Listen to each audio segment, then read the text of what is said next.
जय श्री सीताराम, जय श्री राधे श्याम, राधे राधे। आज से मैं बाबा प्रेमानंद जी द्वारा दिए गए चैलेंज जो सुबह उठिए, प्राणायाम करिए, कर्म को भगवान को समर्पित करिए, इस चैलेंज को अपना रहा हूँ 3 महीने के लिए और रिजल्ट देखूंगा 3 महीने बाद क्या है। अभी के लिए देखिए मेरा शरीर का हाल ऐसा है और 3 महीने बाद मैं अपने शरीर का हाल, अपनी मानसिक स्थिति का हाल, शारीरिक स्थिति का हाल और सामाजिक स्थिति का सबका कल सुनाऊंगा। और तब तक के लिए आप सभी को प्रणाम, साथ बनाए रखिए, भगवान के ऊपर भरोसा रखिए और नित्य कर्म को आप भी समर्पित करिए भगवान को। चलिए फिर चैलेंज स्टार्ट करते हैं। जय श्री राम, जय श्री राम, जय श्री सीताराम, जय श्री राधे, जय श्री। इस प्रकार से कसरत और व्यायाम के जरिए दिन की शुरुआत हुई। 40 सूर्य नमस्कार, 40 दंड बैठक 1 बाय 1 करते हुए थोड़ी देर थका, थोड़ी देर हारा, लेकिन फिर भी कोशिश जारी रखा। पहले दिन के लिए 40 मेरे हिसाब से बहुत ज़्यादा था।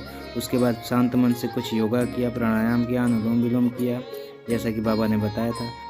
उसके बाद नहा धो करके पूजा पाठ इत्यादि में थोड़ा समय दिया। जो भोजन करना होता है भगवान को पवाया, अपने पाया, जैसा कि बाबा जी कहते हैं। कोई यहाँ पर मुझे कोई मंत्र याद नहीं था, तो मैंने कहा तुम्हें वस्तु गोविंद है, तुम्हें वही समर्पित, तुम्हें वस्तु गोविंद है, तुम्हें वही समर्पित। उसके बाद भगवान को समर्पण के बाद प्रसाद के रूप में भोजन मैंने स्वीकार किया, बैठ के बढ़िया भोजन किया। भोजन बहुत ही बढ़िया बना हुआ था। भोजन के जिसके बाद मेरे काम पे जाने का टाइम हुआ क्लिनिक पे, तो मैंने तिलक लगवाया और भगवान का नाम लिया। प्रभु श्रीनगर कीजिए सबका जय, हृदय राख रघुपत पुत्र राजा, जे कछ कुशल चाहो तुम भाई, सुमे चलो सोया चौपाई, और निकल गया। और हॉस्पिटल पे पहुंचा। हॉस्पिटल पे पहुंचने के बाद मैंने देखा जो ओपीडी थी, मरीज आए हुए थे, उन मरीजों का इलाज किया। इलाज करने के बाद कुछ मरीज खांसी के थे, जैसा कि मौसम चल रहा है, कुछ अलग अलग कई सारे प्रॉब्लम से ग्रसित सब थे। उसके लिए मैं अलग से कोई वीडियो बना दूंगा।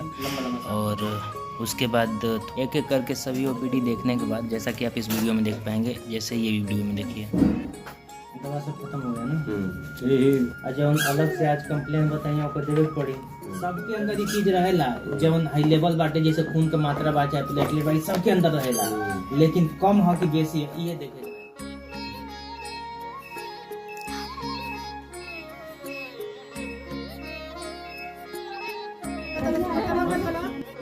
फिर कुछ लोग आए हुए थे, जो लोग आए हुए थे उन लोगों से मैंने देखा, कुछ महिलाएं थी, उन लोगों से मिला, हालचाल लिया, सबका जो परेशानी थी सुना।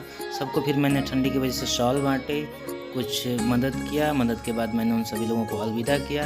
अलविदा के बाद सब लोगों ने अपने अपने घर का रास्ता नापा और मैं वापस आ गया अपने क्लिनिक पे। लेकिन क्योंकि ओपीडी ख़त्म हुई थी, मैं चैन से बैठ के थोड़ी देर अखबार पढ़ रहा था। आज की ताज़ा खबरें जो थी उनके ऊपर नज़र डाला और फिर थोड़ी देर बैठा रहा, आराम किया। उसके बाद मैं वापस अपने शाम की क्रिया के लिए निकल गया। मैंने एक दुकान पे जाके तुलसी की माला खरीदी, एक रुद्राक्ष की माला खरीदी, ताकि मैं शाम को माला से भगवान का नाम जाप कर सकूँ।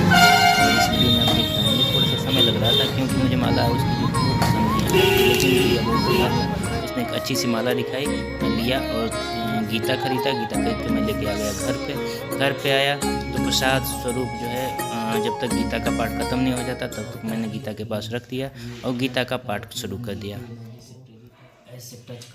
गीता का पाठन करने के बाद दिल आनंदित हुआ। जितना कुछ मैंने पढ़ा उसका पूरा श्लोक तो नहीं, लेकिन हिंदी स्वरूप में जितना समझ में आ रहा है मुझे, मैं आपको समझाने की कोशिश करूंगा। उम्मीद करता हूँ पसंद आए। यदि पसंद आता है तो कृपया कर उसकी त्रुटियों और गलतियों को माफ़ करते हुए उसे सुने। से ज्ञान लेकर, और वो कहावत सत्य की कि गुरु बूढ़े रह गया और चेला चीनी हो गया।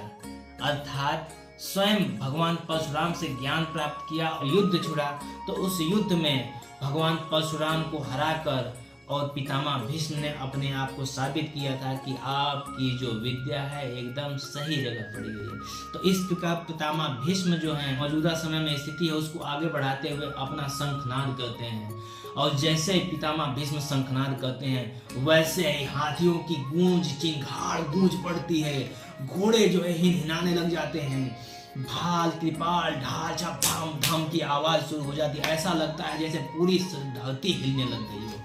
खैर, जब एक तरफ से युद्ध का आरंभ और शंखनाद शुरू होता है, उसके जवाब स्वरूप भगवान कृष्ण अपने शंख को, अर्जुन अपने शंख को, भीमसेन अपने शंख को, पांचों भाई अपने अपने शंख, उनके जो नायक हैं वो अपने अपने शंख, उनके पुत्र प्रपौत्र ये लोग अपने अपने शंख को बजाना शुरू करते हैं।